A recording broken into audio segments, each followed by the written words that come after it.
Real people, real opinions, real talk radio. The multi-award-winning Niall Boylan Show. Classic hits. Cyprus, Malta, Gibraltar, Monaco and San Marino have all been removed from the green list. I don't think anything's been bloody added to it, but they've all been removed. And talk to me a little bit more about it is Eoghan Corry, who's the editor of Air and Travel magazine. Good afternoon to you, Eoghan. Good afternoon, Niall. This green list is confusing me no end because they're going to review it every 2 weeks, I believe. Are they basing it on the previous 2 weeks or just on that particular moment in time and what the cases are like in those respective countries? Oh, you're not even confused. I'm going to start confusing you. Both. They actually have a pick the day and they say this is the rolling average over the previous 2 weeks. But the rolling average for tomorrow will be different from the one for today. In the period of the 2 weeks we've had the green list, 2 countries snuck in that weren't in it. Ireland went from 4 to 9, which meant that we could possibly have taken in a few extra countries. But most of Europe went through individual regionalised spikes themselves. And some countries that were close to making the green list went off the other end. Some countries that some countries that were not very close to making the green list are now very close. It's capricious, it's volatile, and it's quite clear, we've only had 2 published green lists, that it makes it impossible for anyone to have a coherent strategy in planning travel. So if for example, if a week and a half ago I decided to go to Cyprus and I had 2 weeks off, and I said I'd go to Cyprus because I don't have to self-isolate because my boss doesn't have to give me an extra 2 weeks off. I'm now all of a sudden sitting in Cyprus looking at the news going, shite, I have to isolate now. No, exactly. And Malta and Cyprus were on the list. They're off the list. Extra flights were put on to Greece, for instance, by TUI and by Ryanair. They didn't do Cyprus, but there was a surge of bookings to both Malta and Cyprus. Malta was best in class. They were actually the very bottom when we produced the first green list. Now they're way out there. And when you think it's a small country, what put them way out there? They rescued 86 migrants with COVID-19 who were very close to Africa. They're in the Maltese hospitals. They're being isolated. They're being treated. They're in the statistics. But they're officially on the statistics as having COVID-19. And then you go to the original green list, which has 15 countries that you can fly into without self-isolating. Great news. 4 of the countries don't have flights to Ireland. 2 of them don't have airports. Monaco, I got an email from a guy yesterday and asked me to talk about something. I can't remember the exact email, but I think he'd been to Gibraltar and he flew in through France, if I'm not mistaken. Would that be right? Yeah, it's a great green list if you have a yacht. Okay. And he flew in through France and he said he was stopped at Dublin Airport by the Garda and asked to fill out the form and told that he had to limit his movements for 14 days. And he said, well, hold on, Simon Coveney said I didn't have to because I was transient through France. So why am I being asked to do it now? And the Garda said, we're just doing our job. So, if you come to a non-green list country to get to a green list country, have we clarity on that? The WHO and Coveney seem to think that it's okay, but the guard at Dublin Airport are telling people it's not. The guards at Dublin Airport are just getting as confused as you and I are this morning. Simon Coveney went on Morning Ireland and was asked the question, and he seemed not quite clear about it, but he did say you can come through a third country. The reason is 4 of those places we're supposed to be able to fly back from in the original green list is down to 1 now, don't have direct flights.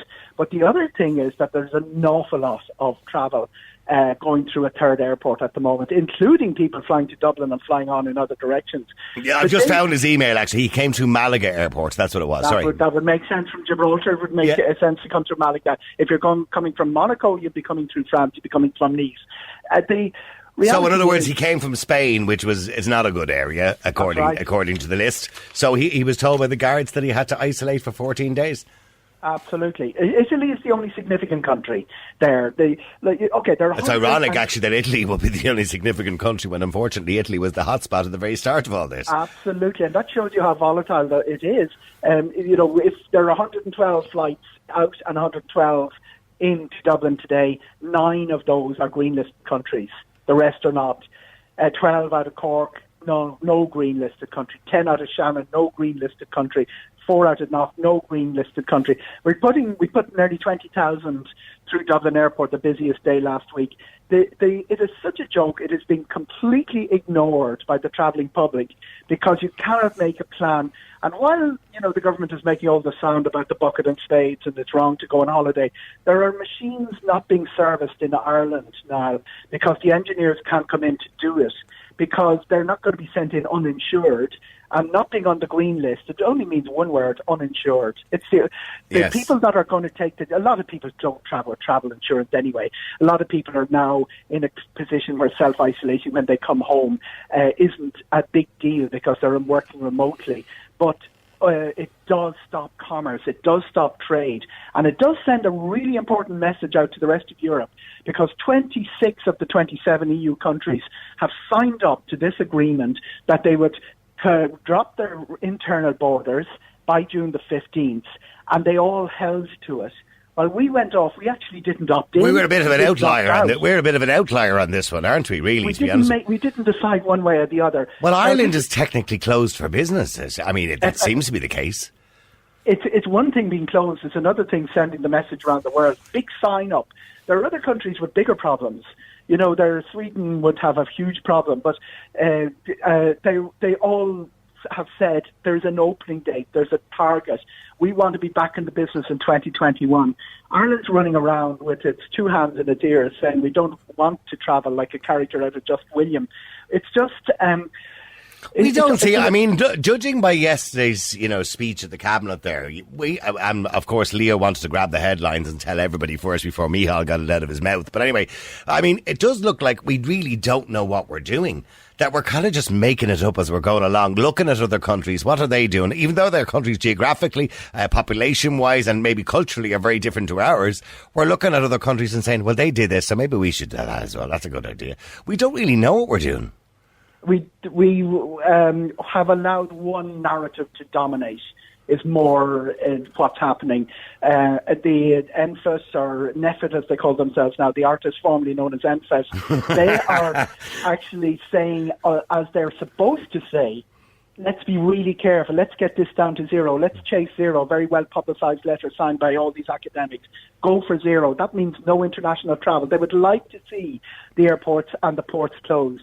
The government... But on that note, just from an economic point of view, of course, Virgin Atlantic filed for bankruptcy in America yesterday. Yeah. You've got Aer Lingus reporting losses of 4.6 billion, I think it was, suggesting that their Cork and Shannon bases may have to close. You could correct me on this if I'm wrong. You've got British Airways suing the British government, Ryanair suing the Irish government. Where does the aviation industry stand? How long more can they put up with this? They need some sort of return to international connections. And the reality is Ireland hasn't been bad on that end of it. We've kept our connections open. Even at the worst time, April the 12th, I think we had 12 flights out of Dublin Airport and 12 in. We had some sort of basic connectivity there. But what the government seems uncomfortable with it. And while NFS are coming up with this advice, which is their right to say, as medical experts, this is what we want, the checks and balances that are on the other side and were imposed in the other side, we see them across Europe with the same debate. Other countries have made big sacrifices. Other countries have come sometimes from worse problems, Italy being an example, to where they are today.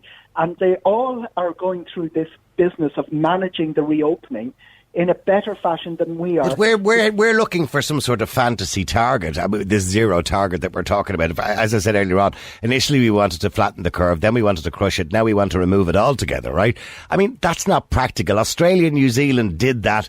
They were all getting patted on the back, but some of the best scientists and epidemiologists in the world says, good luck to them, but they're never going to allow a tourist into their country again because it just takes one more case to start it all off. And look what's happening in Melbourne at the moment. 7 people have died and all of a sudden the whole city's on lockdown again and regions are on lockdown. So to get down to zero is a pointless exercise. I remember years ago in radio, a programme director telling me he didn't want to be the number one radio station in the city because he said it's harder to be number one than it is to be number two. Do you understand what I'm saying? So once you're number one, you got to stay there. But if you're number two, you can have a little bit of leeway. So what harm is it to have, 10 or 15 or 20 cases a day, as long as those people are not badly sick or, are ending up in hospital, reasonably young people? the question is what happens next if you actually are in a position. There's about 20 or 30 countries like Nauru, Vanuatu, St. Helena, where Napoleon was in exile. The question is, how long do you wait, as you say, before you let somebody in? The reality is that while NPHET are within their rights, making that case for zero, it's up to somebody else to decide. It's up to the medicals to advise, and it's up to somebody else to decide. And the green list was to be that decision. We were promised it in May, we were promised it in June. It eventually came in July the 20th, and the second edition came yesterday. And it's quite clear it's a shrug-shouldered, we have to produce a list. Here's a list of countries with lower cases than Ireland, not designed to facilitate travel. Now, what happens when you do that?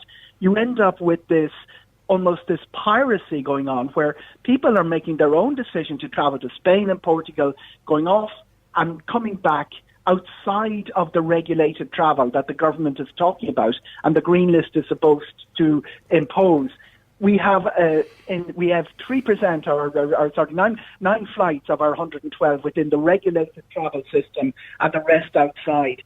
That puts pressure on everything. It puts pressure on the track and trace. It puts pressure on that poor, unfortunate Garda that your correspondent met in the airport trying to do his job and not quite clear how is the condition with a third country. Yeah. And it's wrong because if there is a plan in place, there's a well-managed safe plan put together by the European Centre of Disease Control and the European Air Safety Authority saying this is the standard across Europe.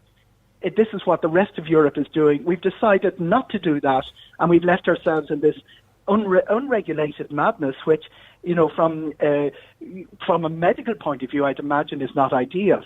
I mean, at what point, just finally, Eoghan, I mean, surely the answer to all this, I said it to Stephen Donnelly when I spoke to him about 5 or 6 weeks ago, and I know he mentioned it then during the week as well as testing at the airports. Surely we need to get to a point where we have a bay at the airport that people who come in from high-risk countries that are not on a green list automatically get tested. Everybody else gets a temperature check on the way in the door, and if you have a temperature, you're sent off to be tested. 20-minute test, cost you 50 quid. Off you go and enjoy your holiday if you come back negative, and don't enjoy your holiday if you're positive. You're going home or you're going into some place to isolate for 14 days. Why can't every country just do that and we can get aviation back up and running again?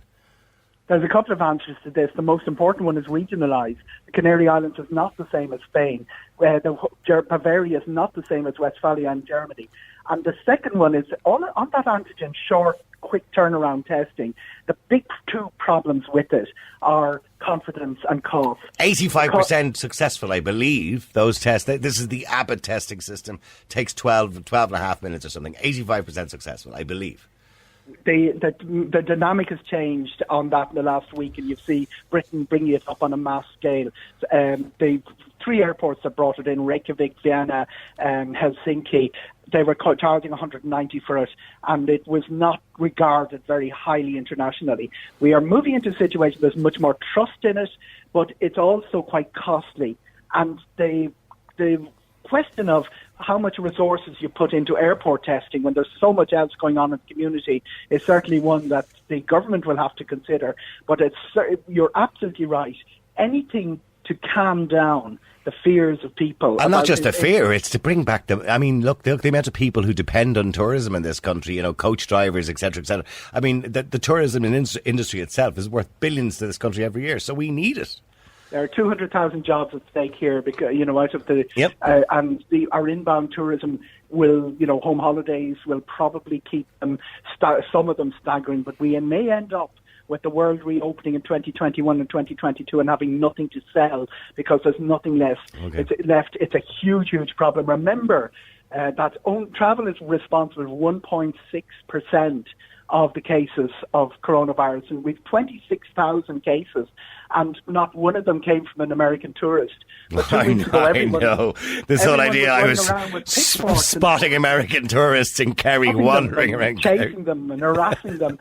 It's a question of taking a proper, calm, measured decision. Let NPHET make their advice, take consideration of it, put the safeguards in place. Look to the European Centre of Disease Control and the European Air Safety Authority. These guys are in the business of safety. If you're flying people around, safety is what your first concern is. That's why they have such a low crash rate. They're really, really concerned about safety.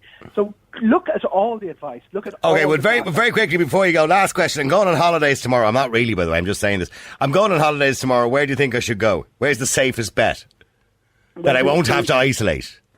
You won't have to isolate in 2 countries, Italy and Greece. Okay, and which is the safer bet that's not going to end up? Which one is not going to end up on a bad list in 2 weeks? Do you think? Italy will neither of them will. Well, Italy's lower than Greece, but they're okay. A big country is a good bet because a small number. We saw it in Malta. A small number of cases can push a small country from being best in class to being worse. down at the back with Absolutely. Listen, thank you very much indeed, Eoghan Corry, who's the editor and the editor of Air and Travel magazine.